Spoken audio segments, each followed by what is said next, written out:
എന്റെ മരണത്തെ കുറിച്ച് മാത്രം എന്റെ മനസ്സിൽ പലപ്പോഴും കടന്നു വരാറില്ല. നിങ്ങൾ ഓർത്തു നോക്കൂ, ഈ സദസ്സിൽ ഇരിക്കേണ്ടിയിരുന്ന നമ്മുടെ ഉമ്മർമാർ, അല്ലാഹു ഖബറെ സന്തോഷത്തിലാക്കട്ടെ. ഈ സദസ്സിൽ എന്നെ സ്വീകരിക്കേണ്ടിയിരുന്ന പ്രിയപ്പെട്ട അബ്ദുള്ള, അല്ലാഹു ഖബറെ സന്തോഷത്തിലാക്കട്ടെ. ഈ ഇരിക്കുന്ന എല്ലാവരെക്കാളേറെയും ഞാൻ ഇവിടെ വരുമ്പോ ഏറ്റവും സന്തോഷിക്കേണ്ട രണ്ട് കൂട്ടുകാരും ഖബറിലാണ്. ഈ ഖബറിലിരിക്കുന്ന ആ കൂട്ടുകാരുടെ കൂടെ ഒരുപാട് കാലം പന്തിയുറങ്ങിയ ജീവിച്ച ഒരുപാട് സംഭവങ്ങൾ ഒരുമിച്ച് പങ്കുവച്ച താഹിറിന് ഈ ഭൂമിയിൽ എത്ര വർഷം ഇനി പ്രതീക്ഷിക്കാം? നിങ്ങൾ ആലോചിച്ച് നോക്കൂ, നിങ്ങൾ ചിന്തിച്ചു നോക്കൂ. എന്റെ പ്രിയപ്പെട്ട ഓഹാരി, അല്ലാഹു ഖബറെ സന്തോഷത്തിലാക്കുമാറാകട്ടെ, അദ്ദേഹത്തിന്റെ ആണ്ടുകൾ നിങ്ങൾ ആലോചിച്ച് നോക്കൂ.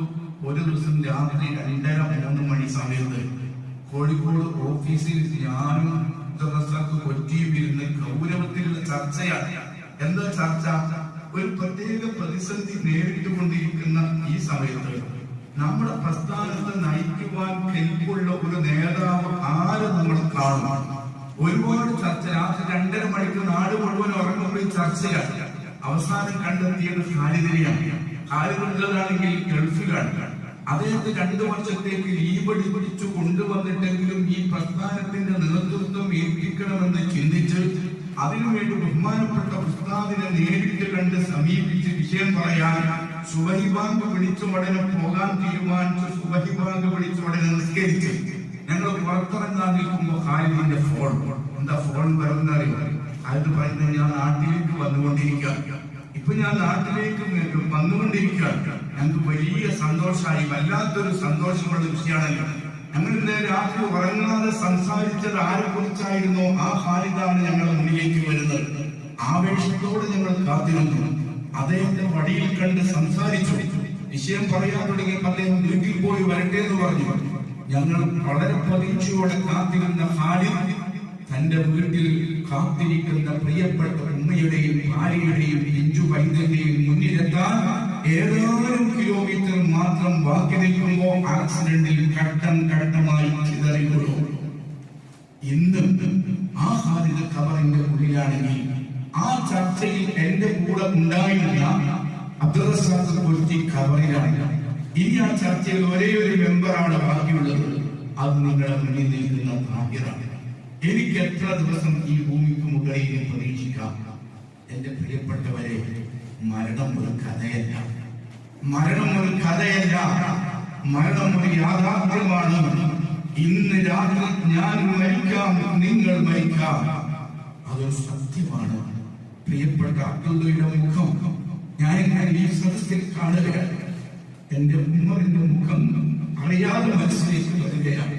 അല്ലാഹു അവരെയും നമ്മളെ സ്വർഗത്തിലേക്ക് ചൂണ്ടി തരുവാനാണ്.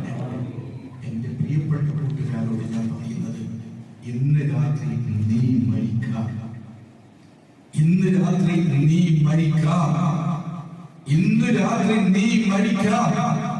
ഇന്ന് രാത്രി മരണപ്പെട്ടാൽ നാളെ രാവിലെ നിന്നെ കൊണ്ടുപോയി വെക്കുന്നത് ഖബറിലേക്കാണ്. നാളെ രാവിലെ നിങ്ങളെ കൊണ്ടുപോയി വെക്കുന്നത് ഖബറിലേക്കാണ്.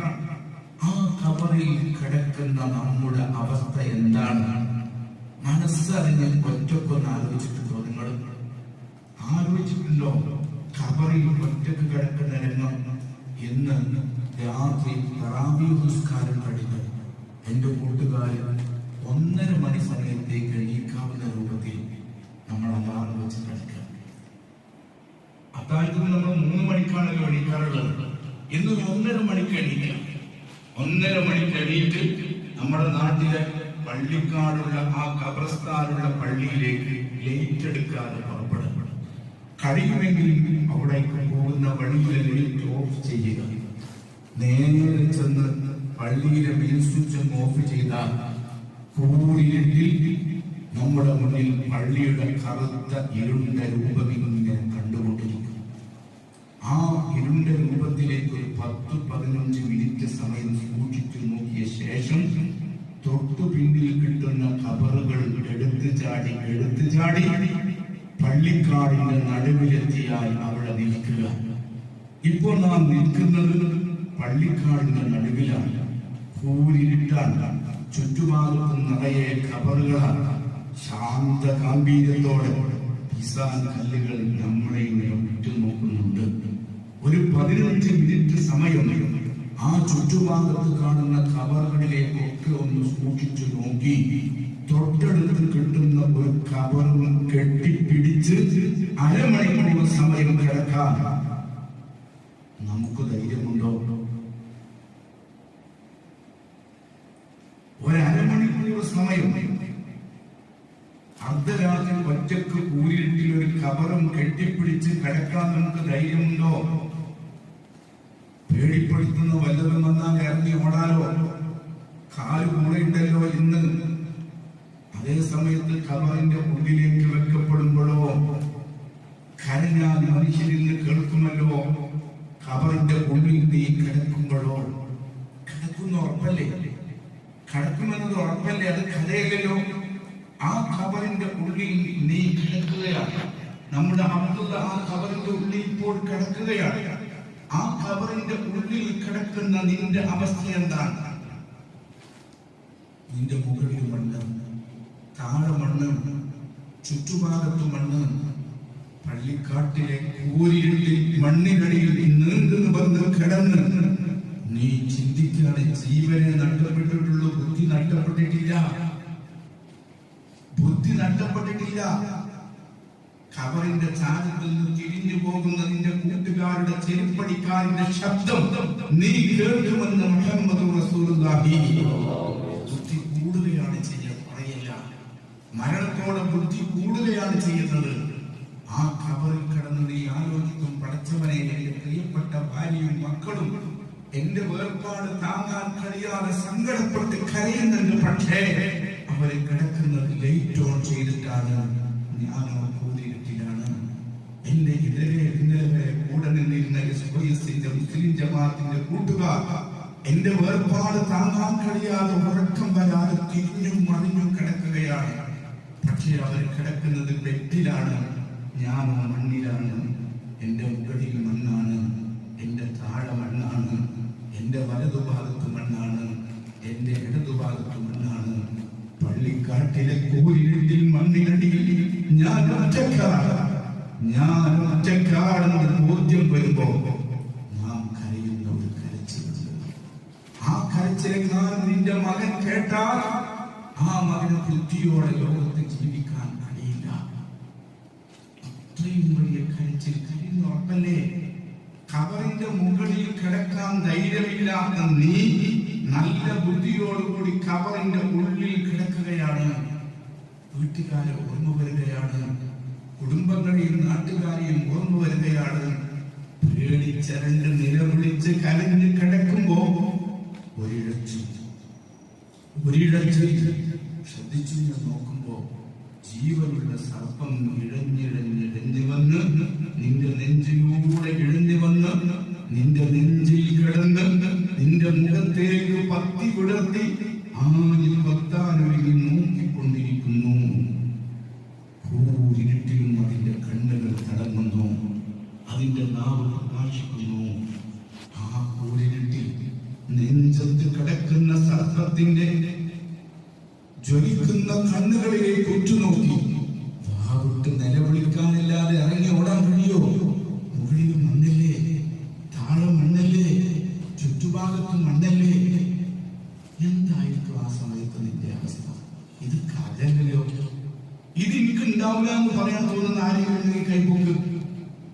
ഇതെനിക്ക് വരൂല, ഞാൻ മരിക്കൂല, ഞാൻ ഖബറിലെത്തൂല എന്ന് പറയാൻ നമുക്ക് സാധിക്കുമോ?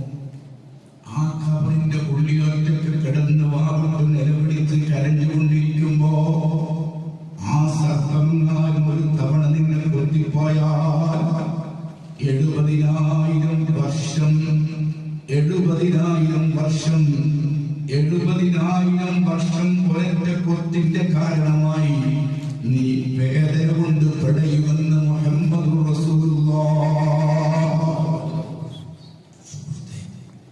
ഒരൊറ്റ കൊത്തുനിന്ന് രക്ഷപ്പെടാൻ, ഒരൊറ്റ മുഖത്തുനിന്ന് രക്ഷപ്പെടാൻ മരണം വരെ അധ്വാനിക്കുന്നതല്ലേ ബുദ്ധി? മരണം വരെ പണിയെടുക്കുന്നതല്ലേ ബുദ്ധി? ഇതൊന്നും അതല്ല, എനിക്ക് പ്രസംഗിക്കാനുള്ള മാറ്ററല്ല. എന്റെ സ്വന്തം സുഹൃത്തുക്കളായ ധാരാളം പേർ ഇന്ന് അനുഭവിച്ചുകൊണ്ടിരിക്കുന്നതാണ് ഞാൻ ഈ പറയുന്നത്. നാളെ ഞാൻ അനുഭവിക്കുമെന്ന് എനിക്ക് ഉറപ്പുള്ളതാണ് ഈ പറയുന്നത്. ആ ഭീകരമായ അവസ്ഥയിൽ കിടക്കുന്ന ഖബറിൽ നമുക്ക് രക്ഷപ്പെടണ്ടേ? ഇന്ന് ജുമാ നിസ്കരിച്ചല്ലോ നമ്മൾ. പരിശുദ്ധ റമദാനിലെ ആഖിറത്തെ 10-ലെ ആദ്യത്തെ വെള്ളിയാഴ്ച ജുമാ അവസാനിക്കുന്നതിനിടയ്ക്ക് തക്ബീർ കെട്ടി റബ്ബിന്റെ മുന്നിൽ നിന്നിട്ട് കണ്ണുനീർ വീണോ? കൂട്ടുകാരെ, സ്വന്തം ആത്മാവിനോട് ചോദിക്കാനാണ് ഞാൻ പറയുന്നത്. ഇതൊരു പൊതുവേദിയല്ല, ഇത് പ്രസംഗം ഭംഗി കൂട്ടേണ്ട സദസ്സല്ലല്ലോ. ഓരോരുത്തരും ആലോചിച്ചു, അള്ളാഹു പുറത്തു തരുമെന്ന് ഉറപ്പുള്ള, പൊറുക്കാൻ വേണ്ടി മാത്രം പഠിച്ചറപ്പ് നീക്കി വെച്ചൊരു 10 ദിവസത്തിലെ ഏറ്റവും പ്രധാനപ്പെട്ട വെള്ളിയാഴ്ച ജുമാഅത്ത് തക്ബീർ കെട്ടിയിട്ട് സലാം വീട്ടുന്നതിനിടയ്ക്ക് മനസ്സൊന്ന് പൊട്ടിയോ? പഠിച്ചോനെ എന്നൊരു ചിന്ത വന്നോ? കൽബിന്റെ ഉള്ളിൽ നിന്ന് പറ്റിപ്പോയി അല്ലാഹ് എന്നൊരു നിലവിളി ആരും കേൾക്കാതെ ഉയർന്നോ? ഇല്ലല്ലേ. നാം എന്താണ് ജീവിതം കൊണ്ട് ഉദ്ദേശിക്കുന്നത്? എവിടേക്കാണ് ഈ പോക്ക്? എവിടേക്കാണ് നമ്മൾ ഈ പോകുന്നത്? ഒരു കാര്യം എന്റെ കൂട്ടുകാരോട് ഞാൻ ദീർഘിപ്പിക്കുന്നില്ല. ദീർഘമായി സംസാരിക്കാൻ പാടില്ലാത്ത സമയമായി, അതുകൊണ്ട് വളരെ പെട്ടെന്ന് അവസാനിക്കും. ഒരിക്കലും ആരും ധരിച്ചു പോകരുത്. അല്ലാഹുവിന്റെ നരകവും അല്ലാഹുവിന്റെ അദാബും കിടങ്കഥയല്ല. അത് തീർച്ചയായും അല്ലാഹു വെറുതെ പറഞ്ഞതല്ല. അല്ലാഹുവിന്റെ ശിക്ഷ അത് നമുക്ക് അനുഭവിക്കേണ്ടത് തന്നെയാണ്. ഓർത്തു വെക്കുക, നരകത്തിൽ ഏറ്റവും കൂടുതൽ കരയുന്നത് കാഫിറുകളല്ല. നരകത്തിൽ ഏറ്റവും കൂടുതൽ കരയുന്നത് മുഅ്മിനീങ്ങളായ ദോഷികളാണെന്ന് മുഹമ്മദ് റസൂലുള്ളാഹ്. മുഅ്മിനീങ്ങളായ ദോഷികളാണ് നരകശിക്ഷ ഏറ്റവും കൂടുതൽ അനുഭവിച്ച് കരയുക. കാരണം ബോധമുണ്ടായിട്ട് റബ്ബിനോട് ധിക്കാരം ചെയ്യുന്നവരാണ് നമ്മൾ. വിവരമുണ്ടായിട്ട് റബ്ബിനോട് ധിക്കാരം ചെയ്യുന്നവരാണ് നമ്മൾ. അതിൽ ഏറ്റവും കൂടുതൽ കരയേണ്ടി വരിക ഞാനടക്കമുള്ള എന്റെ സംഘടനാ കൂട്ടുകാരായ നമ്മളാണ്. കാരണം തികച്ചും നല്ല ബോധമുണ്ടായിട്ട്, ഇതിന്റെ ശിക്ഷയുടെ കടുപ്പം ബോധ്യമുണ്ടായിട്ട്, ഇതിൽ നിന്ന് രക്ഷപ്പെടാനുള്ള വഴി വിവരമുണ്ടായിട്ട് രക്ഷപ്പെടാൻ ശ്രമിക്കാതെ റബ്ബിനോട് ബോധപൂർവം ധിക്കാരം ചെയ്ത നമ്മെ പടച്ച റബ്ബ് ഒരിക്കലും വെറുതെ വിടുകയില്ല. ഇത് നമ്മുടെ കൽവിൽ ഉണ്ടാവണം. അഞ്ചന്മാരെ, ഞാൻ എന്റെ പ്രിയപ്പെട്ടവരോട് പറയുന്നത്, മഹാന്മാരായ ആളുകൾ എത്രയാണ് സൂക്ഷിച്ചത് നിങ്ങൾക്കറിയോ? ഹബീബായ മുഹമ്മദ് റസൂലുള്ളാഹി സ്വല്ലല്ലാഹു അലൈഹി വസല്ലം തങ്ങൾ പറയാ, ഒരു മുഅ്മിനായ മനുഷ്യന് തെറ്റ് സംഭവിച്ചാൽ തന്റെ തലയിൽ ഒരു വലിയ പർവ്വതം കൊണ്ടുവന്ന് വെച്ചതുപോലെ അവന്റെ മനസ്സിൽ എപ്പോഴും പിടഞ്ഞുകൊണ്ടിരിക്കും, പഠിച്ചവനെ പറ്റിപ്പോയില്ല റബ്ബേ. അതേ സമയത്ത് ഒരു മുനാഫിഖായ മനുഷ്യൻ കാഴ്ചക്ക് നല്ല പ്രസംഗകനാണ്, നല്ല തലപ്പാവാണ്, നല്ല ഭംഗിയുള്ള വസ്ത്രമാണ്, പക്ഷേ കൽവിൽ ഈമാൻ ഉറച്ചിട്ടില്ല. ആ മനുഷ്യൻ തെറ്റ് സംഭവിച്ചാൽ ഒരു ചെറിയ ഈച്ച ഇരുന്നത് പോലെ മാത്രമേ അനുഭവപ്പെടുകയുള്ളൂ. അല്ലാഹുവിന്റെ മുന്നിലേക്ക് സ്വന്തം കൽവിനോട് ചോദിക്കൽ, ഈ 2 വിഭാഗത്തിൽ നിന്ന് ഏത് സ്വഭാവമുള്ളവരാണ് നമ്മൾ? ഒരു തെറ്റ് സംഭവിച്ചാൽ ആ തെറ്റ് വരുന്ന സമയത്ത് പടച്ചോനെ എന്ന് ആലോചിച്ചിട്ട് രാത്രി നട്ടപ്പാതിരിക്ക് മഹഫറത്തിന്റെ 10-ലെ ആദ്യത്തെ രാത്രിയിൽ ഒരു തുള്ളി കണ്ണുനീരെങ്കിലും നമുക്ക് വന്നോ? പാപ്പ മരിച്ചിട്ട് കരഞ്ഞിട്ടുണ്ട്, നിങ്ങള് ഉമ്മ മരിച്ചിട്ട് കരഞ്ഞിട്ടുണ്ട്, നമ്മുടെ കൂട്ടുകാര് മരണപ്പെട്ടിട്ട് കരഞ്ഞിട്ടുണ്ട്. ഒരിക്കലെങ്കിലും ഈ മഹഫറത്തിന്റെ 10-ലെ ഒരു രാത്രി അതും പരിശുദ്ധമായ ദുആക്ക് ഉത്തരമുണ്ടെന്ന് ഉറപ്പു പറഞ്ഞ 4 രാത്രികളിൽപ്പെട്ട ഒരു രാത്രിയായ വെള്ളിയാഴ്ച രാവിൽ മഹഫറത്തിന്റെ 10-ലെ ആദ്യത്തെ രാത്രി കിട്ടിയിട്ട് ഒരിറ്റ കണ്ണുനീരെങ്കിലും പറ്റിപ്പോയി റബ്ബേ എന്ന് റബ്ബിനോട് സ്വകാര്യമായി പറഞ്ഞ് കരഞ്ഞോ? നമ്മളെ കുറിച്ച് ആലോചിക്കും. കുറേ വാക്ക് പറഞ്ഞോണ്ട് വാത് കേട്ടോടൊന്നും കാര്യമാക്കണം. ഇതൊക്കെ തീരും, ഇതൊക്കെ അവസാനിക്കണം. നമ്മൾ ഓരോരുത്തരും അവനവനെ കുറിച്ച് മാത്രം ആലോചിക്കും. ലോകത്തിലെ ഏറ്റവും വലിയ കാര്യം അവനാന്റെ കാര്യം. പറയാൻ നമ്മൾ എന്റെ കാര്യമില്ലാന്നൊക്കെ സുനാമികൾ വന്നപ്പോ കുട്ടികൾക്ക് ഓടുന്നത് നമ്മൾ വീഡിയോയിൽ കണ്ടതല്ലേ. ലോകത്തിലെ ഏറ്റവും വലിയ കാര്യം അവനാന്റെ കാര്യമാണ്. ഈ അവനവന്റെ കാര്യത്തിൽ നമ്മൾ എന്തേ ഗൗരവത്തിൽ കാണാത്തത്? നമ്മൾ ചെയ്തു പോയ ദോഷങ്ങൾ പൊറുപ്പിക്കാൻ പറ്റിയ ഏറ്റവും പ്രധാനപ്പെട്ട രാത്രി ഇന്നലെ കഴിഞ്ഞു പോയിട്ട് നമുക്ക് കണ്ണുനീരിൽ വന്നില്ലെങ്കിൽ നമ്മുടെ മനസ്സ് മുനാഫിക്കിന്റെ മനസ്സാണ് എന്ന് പേടിക്കണ്ടേ നമ്മൾ? അല്ലാഹു കാത്തുരക്ഷിക്കുമാറാവട്ടെ. അല്ലാഹു കാത്തുരക്ഷിക്കുമാറാവട്ടെ. ബഹുമാനപ്പെട്ട റസൂലുള്ളാഹി സ്വല്ലല്ലാഹു അലൈഹി വസല്ലം തങ്ങളുടെ യുദ്ധത്തിൽ ഒരുങ്ങ ചരിത്രം പറഞ്ഞു നിർത്താം. ആ യുദ്ധത്തിന് വേണ്ടി ഇങ്ങനെ ഒരുങ്ങുമ്പോ അല്ലാഹു റസൂൽ പറഞ്ഞു, എല്ലാവരും യുദ്ധത്തിന് വരണ്ട.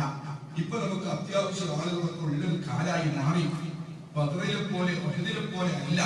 അതുകൊണ്ട് ഒരു വീട്ടിൽ ഒരാള് വീട്ടുകാരൻ നോക്കണം, മറ്റൊരാള് നിങ്ങൾ നേരെ യുദ്ധത്തിനും വരണം. അങ്ങനെ ആയപ്പോ സ്വഹാബികൾക്കിടയിൽ പലപ്പോഴും തർക്കം വന്നു. എന്താ തർക്കം? ജേഷ്ഠൻ പറയും ഞാനാണ് പോകുന്നത്, അനുജൻ പറയും ഞാനാണ് പോകുന്നത്. അങ്ങൊരു ജേഷ്ഠനും അനുജനും ഹബീബ് സല്ലല്ലാഹു അലൈഹി വസല്ലം തങ്ങളുടെ മുന്നിൽ വന്ന് തർക്കുകയാണ്. ഹബീബിനോട് പറയുന്ന നബിയേ, എന്റെ ജ്യേഷ്ഠന് യുദ്ധത്തിന് പോകുന്നതിനേക്കാൾ ദീനിന് ഗുണം ചെയ്യുക ഞാൻ വന്നാലാണ്. എനിക്ക് നല്ല ആരോഗ്യമുള്ള സമയമാണ്, അതുകൊണ്ട് എന്നെ അനുവദിക്കണം നബിയേ. ജ്യേഷ്ഠന്റെ മറുപടി, എന്റെ അനുജനിയും കാലമുണ്ട്, സമയമുണ്ട്, ഞാൻ പ്രായമായി പോയി, എനിക്ക് വലിയ പ്രതിഫലം കിട്ടുന്ന ഈ വലിയ ഉത്തരവാദിത്തം ഏൽപ്പിച്ചു തരണം നബിയേ. ഹബീബ് പറഞ്ഞു, മോനെ, കാക്ക പറഞ്ഞതാണ്, ജ്യേഷ്ഠൻ പറഞ്ഞതാണ് സത്യം. നിനക്കൊരു പക്ഷേ ഇനിയും സമയം കിട്ടിയേക്കാമല്ലോ. ജ്യേഷ്ഠന് പ്രായമായില്ലേ, അവന് പോവട്ടെ. ശക്തമായ യുദ്ധത്തിന് വേണ്ടി ആ സ്വഹാബി പുറപ്പെടുകയാണ്. അനുജനാകുന്ന സ്വഹാബിയോ വീട്ടിലിരുന്ന് കരയുകയാണ്. പടച്ചവനെ, അല്ലാഹുവിന്റെ ദീനിന് വേണ്ടി ഷഹീദാവാനുള്ള അവസരമല്ലേ എനിക്ക് നഷ്ടപ്പെട്ടത്.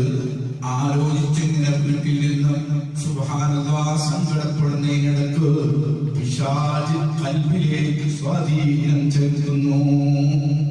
എങ്ങനെയാ ചെലുത്തുന്നറിയോ? വീട്ടിലൊരു സ്ത്രീയും പുരുഷനും ഖൽവത്ത് പാടില്ല എന്ന് അല്ലാഹുവിന്റെ ദീൻ പഠിപ്പിച്ചപ്പോ ഇന്ന് ഒരൊറ്റയാളും അത് പരിഗണിക്കാറില്ല, ഒരൊറ്റയാളും അത് ശ്രദ്ധിക്കാറില്ല. ദീനിന്റെ മസ്അല എത്ര ഗൗരവമാണ്. ജ്യേഷ്ഠന്റെ ഭാര്യയും അനുജനും സ്വന്തം ഒരു വീട്ടിൽ ഒറ്റക്ക് താമസിക്കാൻ പാടില്ല. രാത്രിയും താമസിക്കാൻ പാടില്ല, പകലും താമസിക്കാൻ പാടില്ല. ഒരു മോട്ടോർ സൈക്കിളിൽ അവർ യാത്ര ചെയ്യാൻ പാടില്ല. ഒരു കാറിൽ അവർ സ്വന്തമായി യാത്ര ചെയ്യാൻ പാടില്ല. ഒന്നും അവർ മിണ്ടുന്നില്ല എന്ന് തന്നെ സങ്കല്പിക്കുക. യാത്ര തന്നെ ഹറാമാണ്. ആ യാത്ര തന്നെ ഹറാമാണ്. കാരണം നിബിധങ്ങൾ പറഞ്ഞു, അവിടെ പിശാച് പ്രവർത്തിക്കും കേട്ടോ. സുബ്ഹാനല്ലാഹ്, ചെറിയ ആളല്ല. അല്ലാഹുവിന്റെ ഹബീബ് സല്ലല്ലാഹു അലൈഹി വസല്ലം തങ്ങളുടെ സ്വഹാബിയാണ്. അതിനേക്കാൾ വലിയൊരു മുസ്ലിയാർ ഉണ്ടാവില്ല, അതിനേക്കാൾ വലിയൊരു ദീനി പ്രബോധകൻ ഉണ്ടാവില്ല, അതിനേക്കാൾ ഒരു മുത്തഖി ജനിക്കാൻ പോകുന്നില്ല. ആ സ്വഹാബിയുടെ മനസ്സിൽ പിശാച് തോന്നിപ്പിക്കുന്നു. ആ വിരിയൊന്ന് മാറ്റി നോക്കൂ. സുബ്ഹാനല്ലാഹ്, വിരിയൊന്ന് മാറ്റിയപ്പോ സൗന്ദര്യവതിയായ തന്റെ ജ്യേഷ്ഠന്റെ ഭാര്യ എന്തോ തുന്നിക്കൊണ്ടിരിക്കുന്നു. ഒരു മിനിറ്റ് മനസ്സിൽ വരികയാണ്, ആ ജ്യേഷ്ഠന്റെ ഭാര്യ എന്തൊരു സൗന്ദര്യമാണ്, അവളെ ആസ്വദിക്കാൻ എന്തൊരു സന്തോഷമാണെന്ന് ചിന്തിച്ചു പോയി. ഉടനെ മനസ്സിലേക്ക് വരുന്നു, പടച്ചവനെ, പടച്ചവനെ, പടച്ചവനെ, ഞാൻ എത്ര കടുപ്പമുള്ള തെറ്റാണ് എന്റെ മനസ്സിൽ ആലോചിച്ചു പോയത്. നാവ് കൊണ്ട് പറഞ്ഞിട്ടില്ല, ഒന്നും പ്രവർത്തിച്ചിട്ടില്ല, ഒരു കാലടി മുന്നോട്ട് വെച്ചിട്ടില്ല. മനസ്സിലൊരു ഹറാമ് ചിന്തിച്ചു പോയ കടുപ്പമൊന്ന് കൽബിലേക്ക് കയറിയപ്പോ വീട്ടിൽ നിന്ന് ഭ്രാന്തമായി ഇറങ്ങി ഓടുന്നു. താങ്ങാൻ കഴിയാതെ സങ്കടത്തോടെ ഇറങ്ങിയോടി ഒരു മലമുകളിൽ പോയി കരയുകയാണ്. ദിവസങ്ങൾ കഴിഞ്ഞു, യുദ്ധം കഴിഞ്ഞു. ഓരോ കുടുംബക്കാരും തിരിച്ചു വരുമ്പോ ഓരോരുത്തരെയും സ്വീകരിക്കാൻ വീട്ടിലുള്ള അനുജന്മാർ, കുടുംബങ്ങൾ വരികയാണ്. ആ കൂട്ടത്തിൽ ബഹുമാനപ്പെട്ട അബ്ദുറഹ്മാൻ തങ്ങളെ സ്വീകരിക്കാൻ അനുജൻ വരുന്നില്ല. സുബ്ഹാനല്ലാഹ്, മഹാനവറുകൾ വീട്ടിൽ സങ്കടത്തോടെ എത്തി. എവിടെ എന്റെ അനുജൻ എന്ന് പറയുമ്പോ ദിവസങ്ങളായി കാണുന്നില്ല, യാതൊരു വിവരവുമില്ല എന്ന് കേൾക്കുമ്പോ നേരെ യുദ്ധത്തിൽ നിന്ന് വന്ന സ്വഹാബി ക്ഷീണം പോലും മാറ്റിവെച്ചുകൊണ്ട് തന്റെ അനുജനെ അന്വേഷിച്ചു പുറപ്പെടുകയാണ്. വിജനമായ സ്ഥലത്തിലൂടെ നടന്നു പോകുമ്പോൾ ഒരാട്ടിടേനെ കണ്ടുമുട്ടുന്നു. അദ്ദേഹത്തോട് ചോദിക്കുന്നു, നിങ്ങൾ എന്റെ അനുജനെ കണ്ടോ? അദ്ദേഹത്തിന്റെ മറുപടി എന്താണെന്ന് അറിയുമോ? ജേഷ്ഠൻ അല്ലാഹുവിന്റെ മാർഗത്തിൽ യുദ്ധം ചെയ്യാൻ പോയ സമയത്ത് ആ ജേഷ്ഠന്റെ ഭാര്യയുടെ സൗന്ദര്യം ആസ്വദിച്ച ഒരു അനുജനെ കുറിച്ചാണോ നിങ്ങൾ ചോദിക്കുന്നത്? സുബ്ഹാനല്ലാഹ്. ബഹുമാനപ്പെട്ടവർ ചോദിച്ചു, മോനെ നിങ്ങൾ എങ്ങനെയാ വിവരം അറിയുന്നത്? ആ ആട്ടിടേന്റെ മറുപടി എല്ലാ ദിവസവും വാങ്ങുമ്പോ ഞാൻ എന്റെ ആടുകളെ തെളിച്ചു കൊണ്ടുപോകാൻ സ്പീഡ് കൂട്ടി വരികയാണ്. അപ്പോഴുണ്ടാകും ഒരു മനുഷ്യൻ ഈ മരത്തിന്റെ താഴ്ഭാഗത്ത് തന്റെ തല മണ്ണിലേക്ക് ചേർത്ത് വെച്ചിട്ട് തലയിൽ മണ്ണ് വാരി എറിഞ്ഞിട്ട് ലോകത്തെക്കാളും ഹതഭാഗ്യനായി മറ്റൊരാളുമില്ലല്ലോ റബ്ബേ. ഞാൻ എന്റെ ജേഷ്ഠന്റെ ഭാര്യ അല്ലാഹുവിന്റെ മാർഗത്തിൽ മുത്തുനബിയുടെ കൂടെ യുദ്ധത്തിന് പോയപ്പോ ആ ജേഷ്ഠന്റെ ഭാര്യയുടെ സൗന്ദര്യം ആസ്വദിച്ചു പോയല്ലോ എന്ന് പറഞ്ഞിട്ട് ഉറക്കെ കരയുന്നു.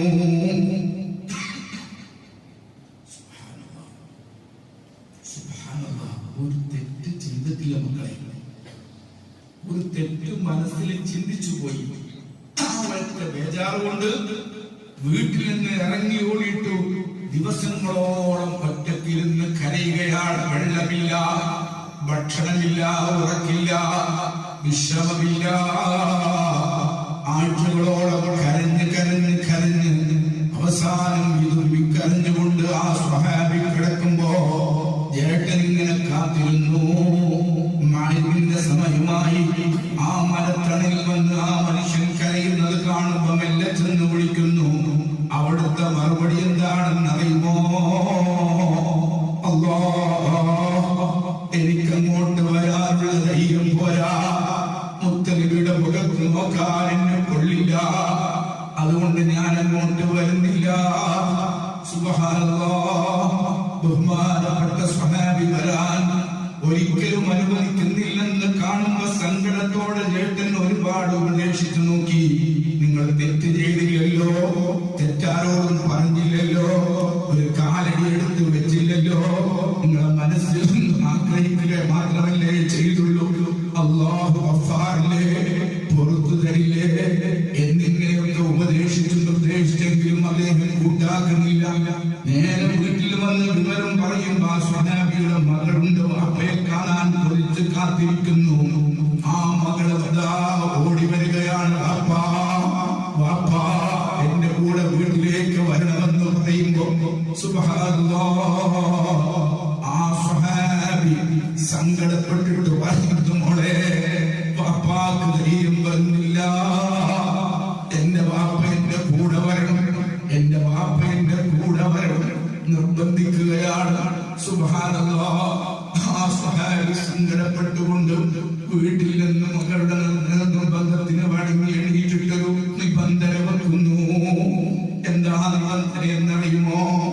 ഈ കാണുന്ന കയറുകൊണ്ട് എന്റെ മകളെന്റെ കാലിൽ കെട്ടണം, എന്നിട്ട് ഈ കാണുന്ന മദീന പട്ടണത്തിലൂടെ എന്നെ വലിക്കണം. ഉറക്കെ വിളിച്ചു പറയണം, സ്വന്തം ചേട്ടന്റെ ഭാര്യയെ കൊതിച്ചു പോയ ഹതഭാഗ്യനിതാ കടന്നു വരുന്നു. ഒരു പക്ഷേ എന്റെ റബ്ബ് എനിക്ക് മാപ്പ് ചെയ്തെങ്കിലോ. ആ മകള് നിർബന്ധമായി അദ്ദേഹത്തെ അതുപോലെ വലിക്കുകയാണ്. സുബ്ഹാനല്ലാഹ്. പള്ളിയുടെ മുന്നിലെത്തി. വീട്ടിന്റെ മുൻഭാഗത്തേക്ക് തിരിഞ്ഞപ്പോ അദ്ദേഹം പറയുന്നു, എനിക്ക് ധൈര്യം പോലെ വീട്ടിലേക്ക് കയറാൻ. ഞാൻ അല്ലാഹുവിന്റെ ഹബീബിന്റെ അഭിപ്രായം ആരായിട്ട് നേരെ ചെല്ലുന്നു. ആദ്യമായി സയ്യിദുനാ അബൂബക്കർ സിദ്ദീഖ്. നബി തങ്ങളെ മുന്നിലേക്ക് പോകാൻ ധൈര്യമില്ലാത്ത സ്വഹാബി സിദ്ദീഖുൽ അക്ബർ തങ്ങളോട് പറയുന്നു, ഞാൻ എന്റെ ഭർത്താവിന്റെ ജേഷ്ഠന്റെ ഭാര്യയെ കുറിച്ചവനാണ്, എനിക്ക് തൗബയുണ്ടോ? മാർപ്പെട്ട സിദ്ദീഖ് തങ്ങൾ ഇങ്ങനെ മുഖത്തേക്ക് നോക്കി കരയുകയാണ്. അവളെന്ന് പറഞ്ഞു, മോനെ, ലോകത്ത് വേറെ ഏത് തെറ്റും നീ ചെയ്തിരുന്നെങ്കിൽ ഞാൻ ഒരു പക്ഷേ നിനക്ക് തൗബയുണ്ടെന്ന് പറയും. നീ ആഗ്രഹിച്ചു പോയല്ലോ, നിനക്ക് തൗബയുണ്ടെന്ന് പറയാൻ എന്റെ മനസ്സ് സമ്മതിക്കുന്നില്ല. മോനെന്റെ റൂമിൽ നിന്ന് പോയി, എനിക്ക് റബ്ബിനെ പേടിയുണ്ട്, നീ എന്റെ അകത്ത് നിൽക്കല്ല. അവിടുന്ന് സങ്കടത്തോടെ പുറത്തിറങ്ങുകയാണ്. ഉമർ ഫാറൂഖ് തങ്ങളെ ചാരത്ത് ചെന്ന് സങ്കടം പറയുമ്പോ പാളങ്ങൾ വീട്ടു പറയുന്നു, പോടോ, ഞാൻ നിന്നെ കൊന്ന് കളഞ്ഞേക്കും, എനിക്ക് കേട്ടു നിൽക്കാൻ കഴിയുന്നില്ലെന്ന് പറയുമ്പോൾ രണ്ടാമതും അവിടുന്ന് ഇറങ്ങുകയാണ്. മഹാനായ ഉസ്മാൻ ഇബ്നു അഫ്ഫാൻ തങ്ങളെ സമീപിച്ചു നോക്കി അവിടുന്ന് കരയുകയാണ്. ഒരക്ഷരം മറുപടി പറഞ്ഞില്ല. അലി റളിയല്ലാഹു അൻഹുവിന്റെ മുന്നിലെത്തിയപ്പോ അലി തങ്ങളെ മറുപടി, പോടോ പോടോ, അല്ലാഹുവിന്റെ അദാബ് അങ്ങേക്കാൾ നിൽക്കുന്ന ഭൂമിയിൽ എന്റെ മുന്നിൽ നിൽക്കല്ല. അവിടെ നിന്ന് പുറത്തിറങ്ങിയിട്ട് ഒരൊറ്റ കരച്ചിലാണ്, സലാസലി ഇല്ലാ മിൻ റഹ്മത്തിൽ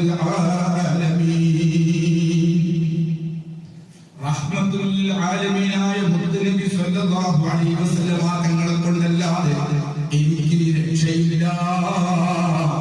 പറഞ്ഞു തീർന്നതിൽ മെല്ലെ നിമിത്തങ്ങൾ ഹദറത്തിലേക്ക് ചെന്നു. മസ്ജിദിൻ നബിയിൽ പിന്നാലെ പോയിരുന്ന് ഖുർആൻ ഓതുന്നുണ്ട്. അവിടുത്തെ മുന്നിൽ ഭവ്യതയോടെ നിന്ന് കരയുന്നു. അല്ലാഹുവിന്റെ ഹബീബ് ചോദിച്ചു, എന്തു പറ്റി മോനെ? നബിയേ, അങ്ങയുടെ കൂടെ യുദ്ധത്തിന് വരാൻ വിളിച്ചവരല്ലേ ഞാൻ, പക്ഷേ എന്നെ അനുവദിച്ചില്ല. എന്റെ ജ്യേഷ്ഠനാണ് യുദ്ധത്തിന് വന്നത്. ജ്യേഷ്ഠൻ യുദ്ധത്തിന് പോയ സമയത്ത് പിശാചിന്റെ മനസ്സിൽ എന്റെ ജ്യേഷ്ഠന്റെ ഭാര്യയിലേക്ക് ഒരാഗ്രഹം തന്നു. നബിയേ, ഞാനൊന്നും ചെയ്തില്ലെങ്കിലും അങ്ങനെ കൊതിച്ചു പോയില്ലേ? ജ്യേഷ്ഠന്റെ ഭാര്യയെ കണ്ടുപോയില്ലേ? എനിക്ക് തൗബയുണ്ടോ? അല്ലാഹുവിന്റെ ഹബീബ് പറയുന്ന മറുപടി കേട്ടോ, മോനെ, നിനക്ക് തൗബയുണ്ടെന്ന് പറയാൻ എന്റെ നാവ് അനുവദിക്കുന്നില്ല. ഏട്ടന്റെ ഭാര്യയെ വീട്ടിലേക്ക് കൊണ്ടുവരാൻ ബൈക്കേറ്റി യാത്രപോയ എത്ര പേര് ഈ സദസ്സിലുണ്ട്? ഏട്ടന്റെ വീട്ടിൽ പേടിക്ക് പോയി കിടക്കുന്ന എത്ര പേര് എന്റെ സുഹൃത്തുക്കൾ, സംഘടനാ കൂട്ടുകാരന്റെ മജിലിസിലുണ്ട്? ഞാൻ എന്നോടും എന്റെ കൂട്ടുകാരോടുമാണ് പറയുന്നത്, നാം പോകുന്ന ഖബറേതാണ്, നാം പ്രതീക്ഷിക്കുന്ന സ്വർഗമേതാണ്, നാം നിൽക്കുന്ന മഹ്ശറേതാണ്? ഇതേ നബി സല്ലല്ലാഹു അലൈഹി വസല്ലമ തങ്ങളുടെ മുന്നിലല്ലേ നിൽക്കാനുള്ളത്? നെഞ്ചത്ത് കൈവച്ച് ചിന്തിച്ചോ, പേര് കൊണ്ട് നമ്മളൊക്കെ മുസ്ലിമാകുന്നുണ്ട്, ജീവിതത്തിൽ ദീനുണ്ടോ? അല്ലാഹുവിന്റെ ഹബീബാ പറയുന്നത്, നിനക്ക് തൗബയുണ്ടെന്ന് പറയാൻ എന്റെ മനസ്സ് അനുവദിക്കുന്നില്ല. ഉടനെ സുബ്ഹാനല്ലാഹ്, സ്വഹാബി ഒരൊറ്റ കരച്ചിലാണ്, ഇല്ലാ മിൻ റബ്ബിൽ ആലമീൻ, റബ്ബുൽ ആലമീനായ പടച്ച റബ്ബിൽ നിന്നല്ലാതെ എനിക്ക് രക്ഷയില്ല. ഇതും പറഞ്ഞൊരൊറ്റ ഓട്ടമാണ്. സുബ്ഹാനല്ലാഹ്, നേരത്തെ കിടന്ന മരുഭൂമിയിൽ പോയി വാവിട്ട് നിലവിളിച്ച് കരയുന്നു. ഒരുപാട് കരയുമ്പോ സുബ്ഹാനല്ലാഹ്, ജിബ്രീൽ അലൈഹിസ്സലാം ഇറങ്ങി വരികയാണ്. ആ സ്വഹാബി കടന്നുകൊണ്ടൊരു ദുആ നടത്തിയിട്ടുണ്ട്, പടച്ചവനെ, എന്റെ ഹബീബ് പോലും എന്റെ കൈയൊഴിച്ചു പോയി, ഈ എനിക്ക് ലോകത്തിൽ ജീവിക്കാൻ വയ്യ, ലോകം മുഴുവനും എനിക്ക് കുടിസായി കിടക്കുന്നു. അല്ലാഹ്, ഒന്നുകിൽ നീ എന്റെ തൗബ സ്വീകരിക്കണം, അല്ല എങ്കിൽ നീ എന്നെ വീഴ്ത്തി കഴിച്ചു കളയുന്നത്. എനിക്ക് നിന്റെ ഹബീബുള്ള ഭൂമിയിൽ ജീവിക്കാൻ വയ്യ എന്ന് പറഞ്ഞ് കരയുമ്പോ പെട്ടെന്ന് അടങ്ങുകയാണ് ജിബ്രീൽ അലൈഹിസ്സലാം. പറയുന്ന നബിയെ, അദ്ദേഹത്തിന്റെ തൗബ സ്വീകരിക്കുന്നതിന് എന്താണ് തടസ്സം നബിയെ? പഠിച്ച റബ്ബിന്. സുബ്ഹാനല്ലാഹ്, ഇത് കേൾക്കുന്ന ഹബീബായ സ്വല്ലല്ലാഹു അലൈഹി വസല്ലം തങ്ങളുടെ സന്തോഷം. അല്ലാഹു അക്ബർ, അല്ലാഹു അക്ബർ, അല്ലാഹു അക്ബർ തക്ബീർ വിളിച്ചിട്ട് അവിടുന്ന് ആ സ്വഹാബിയോട് പറയുന്ന, വേഗം പോയി ആ കൂട്ടുകാരനോട് വരൂ. സയ്യിദുനാ അലി റളിയല്ലാഹു അൻഹു ചാടി എണീറ്റു, ഉമർ റളിയല്ലാഹു അൻഹു ചാടി എണീറ്റു, ഉസ്മാൻ ഇബ്നു അഫ്ഫാൻ തങ്ങൾ ചാടി എണീറ്റു, അബൂബക്കർ തങ്ങൾ ചാടി എണീറ്റു. ഒക്കെ പറഞ്ഞു, നബിയേ, ഞങ്ങളുടെ മുന്നിൽ നിന്ന് തിരിച്ചു പോകുമ്പോ ആ സ്വഹാബിയുടെ കണ്ണിലൂടെ ഒഴുകിയ കണ്ണുനീർ അത് മറക്കാൻ നിങ്ങൾക്ക് കഴിയുന്നില്ല. അതിന്റെ ശേഷം ഒരു പിടി ഭക്ഷണം ഞാൻ കഴിച്ചിട്ടില്ല നബിയേ. സിദ്ദീഖുൽ അക്ബർ പറയുമ്പോ മഹാനായ അലി പറഞ്ഞു, ഇല്ല നബിയേ, ഞാൻ പോകും അദ്ദേഹത്തെ കൊണ്ടുവരാൻ. കാരണം ഇറങ്ങിപ്പോഴോ എന്റെ മുന്നിൽ നിന്ന് അല്ലാഹുവിന്റെ അദാബ് ഇറങ്ങി പോകുമെന്ന് പറയുമ്പോ ആ കൂട്ടുകാരൻ കരച്ചിൽ കരഞ്ഞിട്ടുണ്ട്. എനിക്കത് മറക്കാൻ കഴിയില്ല. ഞാൻ അദ്ദേഹത്തെ കാലി പിടിച്ച് തൗബ ചെയ്ത് തിരിച്ചു കൊണ്ടുവരുമെന്ന് പറഞ്ഞു ഓടുകയാണ്. സഫ്വാൻ തങ്ങളും അലി റളിയല്ലാഹു അൻഹു ഓടുകയാണ്. ഓടി ഓടി ഉറക്കെ വിളിച്ചു പറയുന്ന അബ്ശിർ യാ സഅലബ, അബ്ശിർ യാ സഅലബ. സഅലബത്തിനെ വിളിച്ചുകൊണ്ട് ഓടിച്ചെല്ലുമ്പോ അവിടുന്ന് കൂടുതൽ കൂടുതൽ കരഞ്ഞു ചോദിക്കുന്നു, അല്ലാഹു എന്നെ ശിക്ഷിക്കാൻ തീരുമാനിച്ചോ? അല്ല സഅലബ, അല്ലാഹു നിങ്ങൾക്ക് തൗബ ചെയ്തിരിക്കുന്നു, അതുകൊണ്ട് നിങ്ങൾ പള്ളിയിലേക്ക് വരൂ, തൗബ സ്വീകരിച്ചിരിക്കുന്നു. അവിടുന്ന് പറഞ്ഞു, ഇല്ല, അല്ലാഹു തൗബ സ്വീകരിച്ചേക്കാം, പക്ഷേ മുത്തുനബി സല്ലല്ലാഹു അലൈഹി വസല്ലം തങ്ങളുടെ മുഖത്ത് ഞാൻ എങ്ങനെ നോക്കും, അതുകൊണ്ട് ഞാൻ വരുന്നില്ല. അവിടുന്ന് നിങ്ങളെ കൂട്ടിക്കൊണ്ടുവരാൻ പറഞ്ഞിരിക്കുന്നു എന്ന് പറയുമ്പോ വേച്ച് ദിവസങ്ങളായി ഭക്ഷണം കഴിക്കാത്ത, വെള്ളം കുടിക്കാത്ത, ശരീരം മുഴുവൻ വിഷമമില്ലാതെ കരഞ്ഞതിന്റെ ഫലമായി ധാരാളം രോഗങ്ങൾ വന്നു ബാധിച്ച മഹാനവങ്ങൾ വെച്ച് പള്ളിയിലെത്തി. അപ്പൊ നിസ്കാരം നടത്തുകയാണ്. മുത്ത് സല്ലല്ലാഹു അലൈഹി വസല്ലം തങ്ങൾ ഇമാമാണ്. അതാ ബേക്കിലെ സഫിൽ മഹാനവങ്ങൾ നിൽക്കുന്നു. അലി തങ്ങൾ കൂടെയുണ്ട്, സഫ്വാൻ തങ്ങൾ കൂടെയുണ്ട്. അല്ലാഹുവിന്റെ ഹബീബ് അൽഹാഖും തകാസുർ ഹത്താ ദുർതുൽ മഖാബിർ എന്ന് പറഞ്ഞപ്പോ ബേക്കിൽ നിന്നൊരു അട്ടഹാസം മഹാനായ സഹാബി വീണ്ടും കുറച്ച് കഴിഞ്ഞു, കല്ലാ സൗഫ തഅലമൂൻ, കല്ലാ സൗഫ തഅലമൂൻ, കല്ലാ ലൗ തഅലമൂന ഇൽമൽ യഖീൻ ലതറവുന്നൽ ജഹീം. പറഞ്ഞു തീരുമ്പോഴേക്ക് ഒറ്റ വീഴയായി ആർത്ത് അട്ടഹസിച്ചുകൊണ്ട് താഴേക്ക് വീഴുന്നു. പെട്ടെന്ന് നബി സല്ലല്ലാഹു അലൈഹി വസല്ലം തങ്ങൾ സലാം വീട്ടുന്നു. സലാം വീട്ടു ബഹുമാനപ്പെട്ട ഹബീബ് സല്ലല്ലാഹു അലൈഹി വസല്ലം തങ്ങൾ ആ സ്വഹാബിയുടെ ചാരത്തേക്ക് ഓടി വരുമ്പോ അവിടുന്ന് വഫാത്തായി പോയി. പക്ഷേ ഈ കഥയൊന്നും അറിയാതെ മകൾ ഓടി വരികയാണ്. വാപ്പയെ കാണാൻ കൊതിച്ചുകൊണ്ട് ഹബീബ് ആ മകളെ കാണുമ്പോൾ മുഖം തിരിക്കുന്നു. ആ മകള് വന്ന് പറയുന്നു, എന്റെ വാപ്പ എവിടെയാണ് നബിയേ? മോളെ, എന്റെ വാപ്പ സ്വർഗത്തിലേക്ക് പോയി. പകരമായി നിന്റെ വാപ്പയായി ഇന്നു മുതൽ നിന്റെ പ്രിയപ്പെട്ട നേതാവ് മുഹമ്മദ് മുസ്തഫ തങ്ങളുണ്ട് മോളെ. നിന്റെ സഹോദരിയായി ഫാത്തിമത്തുൽ സഹറ പോലെ എന്ന് പറഞ്ഞ് ആ പെൺകുട്ടിയെ സമാശ്വസിപ്പിക്കുന്ന റസൂലുള്ളാഹി. പ്രിയപ്പെട്ടവരെ, മഹഫിറത്തിന്റെ 10 ആദ്യത്തെ വെള്ളിയാഴ്ചയിലാണ് ഞാൻ നിങ്ങളും ഒരു തെറ്റു മനസ്സിൽ വന്ന സ്വഹാബി. ആ സ്വഹാബിയുടെ മനസ്സിന്റെ സങ്കടത്തിന്റെ കടുപ്പം പോരാ. ആ വിഷയത്തിൽ നബി സല്ലല്ലാഹു അലൈഹി വസല്ലം തങ്ങളും 4 ഖലീഫമാരും എത്ര ഗൗരവത്തിലാണ് കണ്ടത്. നമ്മളൊക്കെ ഈ പൂജ്യം അഴിച്ചാലേ ബഹുമാനപ്പെട്ട കൊടുക്കുന്ന സന്തോഷിക്കാൻ അവിടെ എപ്പോഴും പറയലുണ്ട്, ഓരോരുത്തരും പൊതിയുണ്ട്. നമ്മൾ അഴിക്കാൻ പോട്ട മക്കളെ അള്ളാഹ് മുന്നിൽ എത്തിയിട്ട് അഴിക്കുമ്പോ ഒരുപക്ഷെ അവർക്ക് മാഫ് ചെയ്തേക്കും. മാഫ് നൽകുവാനാവട്ടെ. ലോകത്ത് നമ്മളൊക്കെ ചെയ്തു കൂട്ടിയ ഹറാമ് മനുഷ്യനറിയാതെങ്കിൽ ഒരാള് നമ്മുടെ മുഖത്തേക്ക് നോക്കുവാൻ ചെന്നാല് പടച്ചറപ്പ് നമുക്ക് പുറത്തു തരുമാറാവട്ടെ. ഈ മഹഫിറത്തിന്റെ 10 നമുക്ക് പൊറപ്പിക്കണ്ടേ ദോഷങ്ങളെ? അതിന് നമ്മളൊരു കൽപ്പത്തെത്താതെ എപ്പോഴെങ്കിലും അല്ലാഹു മാഫിലേക്ക് വിനോദീന്ന് പറഞ്ഞാൽ മതിയോ? അതുകൊണ്ട് കഴിച്ചിലാവോ? അതുകൊണ്ട് രക്ഷപ്പെടോ?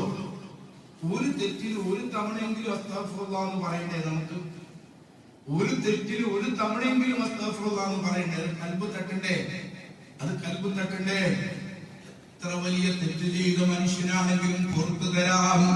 നിങ്ങൾക്ക് പുറത്തു കിട്ടാൻ വേണ്ടി മാത്രം 10 ദിവസം തന്നിരിക്കുകയാണ് പടച്ചറപ്പ്. കാരുണ്യത്തിന്റെ കേദാരം നിങ്ങൾ ആലോചിക്കണം. സ്നേഹത്തിന്റെ പ്രതീകമായ അത്ഭുതമായ തമ്പുരാൻ നിങ്ങൾ എത്ര കടുപ്പമുള്ള തെറ്റ് ചെയ്തവരാണെങ്കിലും പേടിക്കണ്ട, പുറത്തു തരാം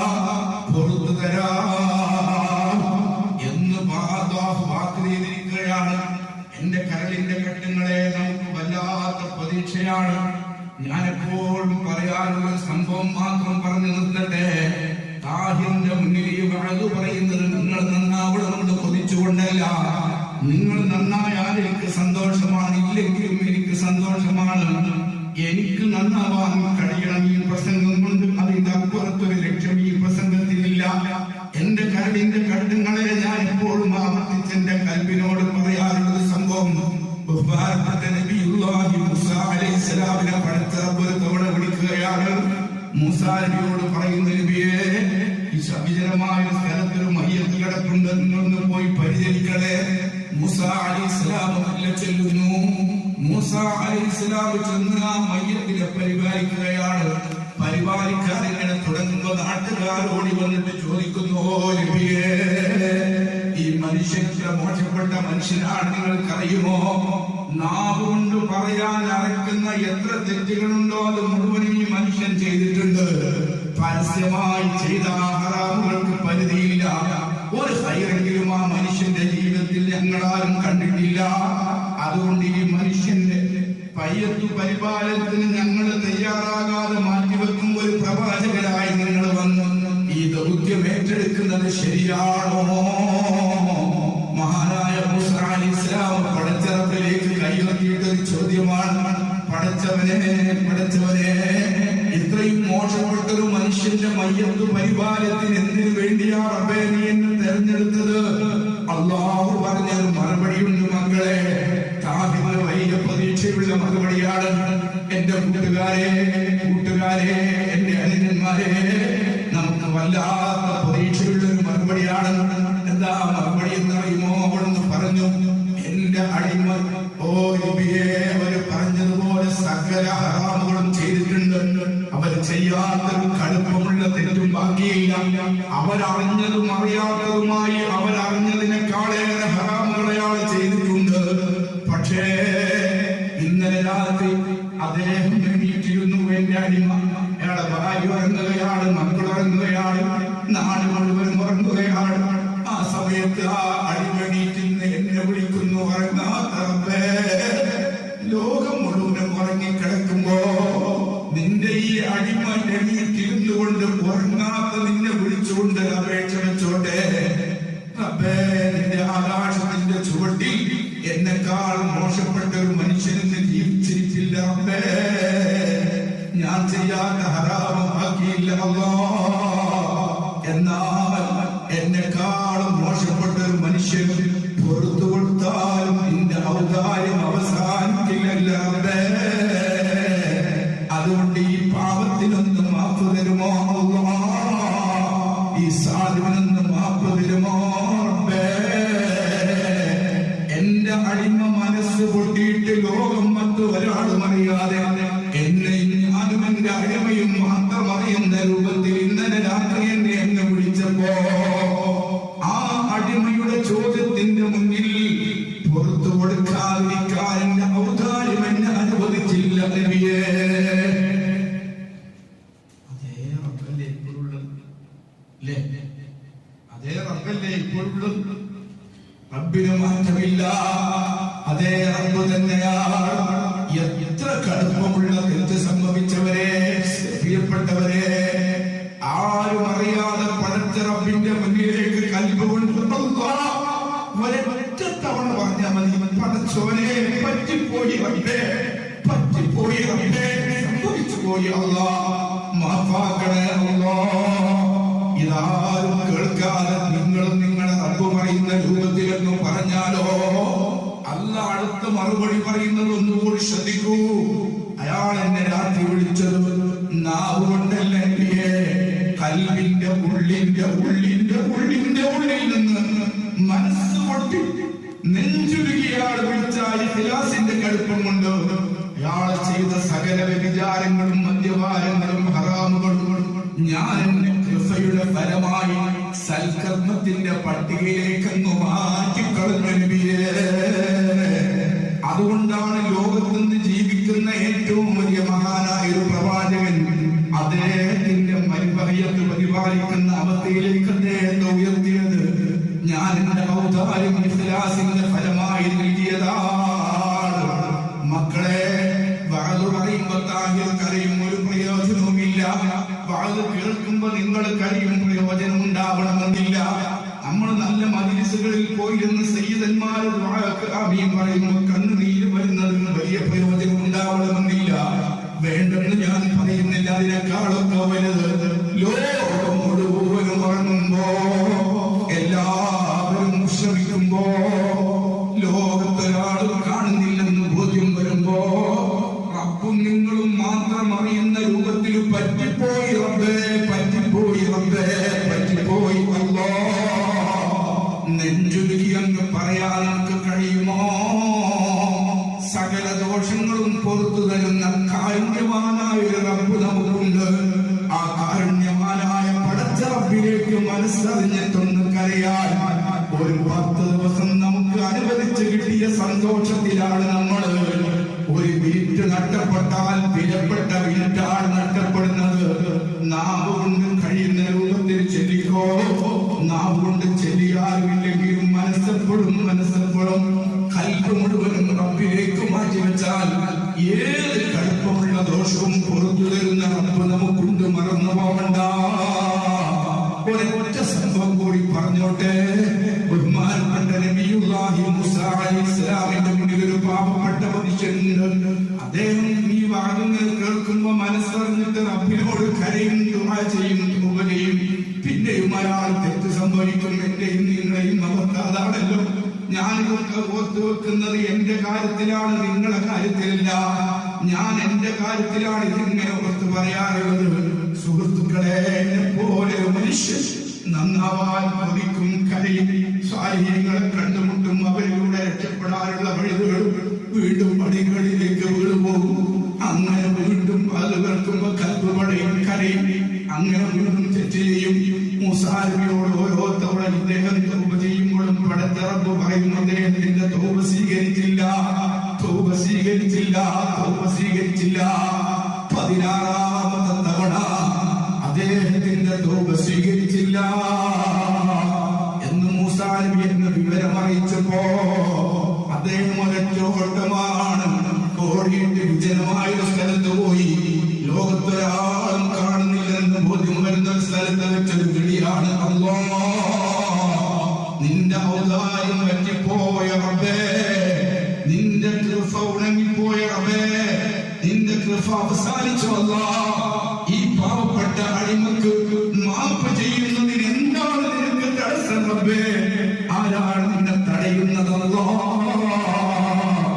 ഇതങ്ങ് ചോദിക്കുമ്പോ റബ്ബ് മൂസാ നബി അലൈഹിസ്സലാമിനെ വിളിച്ചിട്ട് പറയുന്നു, എന്റെ അടിമ എത്ര തെറ്റ് ചെയ്താലും എന്റെ ഔദാര്യത്തെ കുറിച്ച് വളരെ ഉറപ്പുള്ള മനുഷ്യനാണ്.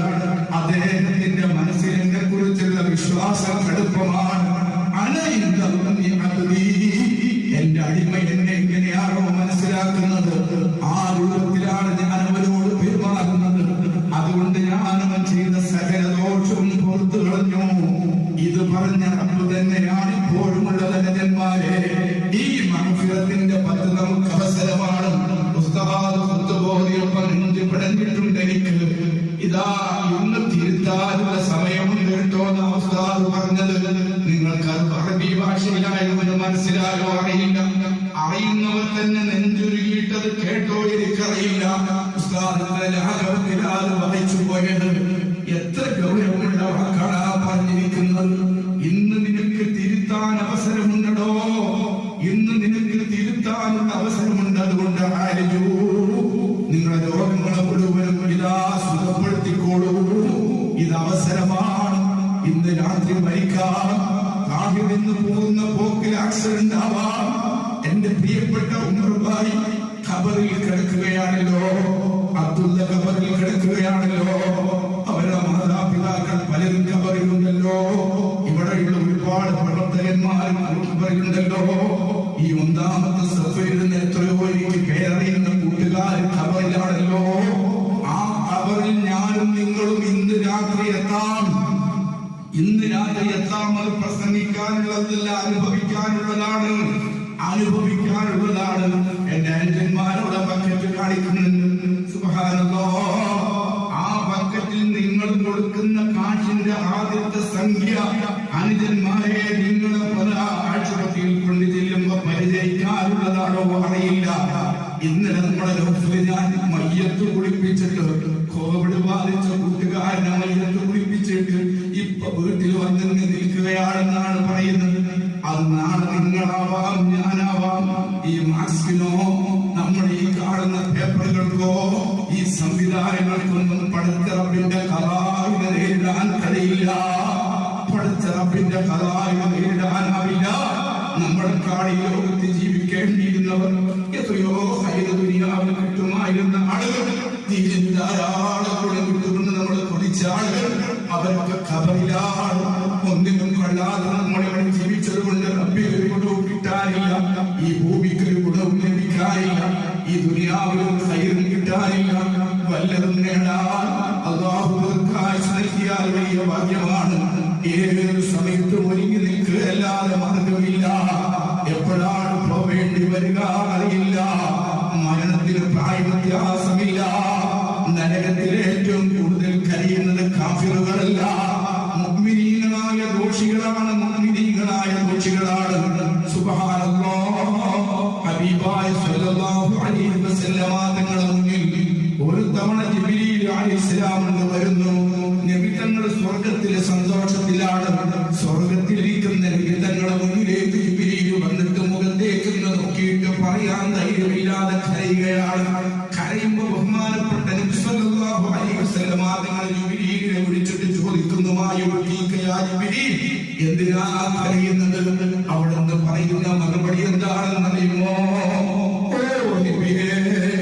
അങ്ങയുടെ ഉമ്മത്തിൽപ്പെട്ട ദീനിന്റെ ഖാദിമീങ്ങൾ, നല്ല സുന്നത്ത് ജമാഅത്തിന്റെ പ്രവർത്തകന്മാർ, സുന്നത്ത് ജമാഅത്തിന്റെ അഖീദയുള്ള ആളുകൾ, നിസ്കരിക്കുന്നവർ, നോമ്പ് നോൽക്കുന്നവർ, ഖുർആൻ ഓതുന്നവർ, സകാത്ത് കൊടുക്കുന്നവർ, ഹജ്ജ് ചെയ്യുന്നവർ, ദീനിന്റെ ഖിദ്മത്ത് മുഴുവനും ചെയ്യുന്ന ദീനിന്റെ ഖാദിമീങ്ങൾ. പക്ഷേ സ്വകാര്യ ജീവിതത്തിൽ ഹറാമിൽ നിന്ന് രക്ഷപ്പെടാൻ അവർക്ക് കഴിയാത്തവർ, അവർ നരകത്തിൽ കിടന്ന് കരയുകയാണ്. അവരെ കരച്ചിൽ താങ്ങാൻ കഴിയാതെ നരകം കാക്കുന്ന മാലിക് അലൈഹിസ്സലാം അവർക്ക് നേരെ മൂടി വെച്ചിരിക്കുകയാണ്. അവരങ്ങയുടെ പേര് വിളിച്ച് കരയുന്ന നബിയേ, അല്ലാഹുവിന്റെ റസൂലിന്റെ ഓട്ടമാണ്. ഓടി വന്ന് നോക്കുമ്പോ നരകത്തിൽ കിടക്കുന്ന നമ്മളെ കാണുമ്പോ അവിടുന്ന് ഭാഗത്ത് നിലവിളിച്ചു പോയി.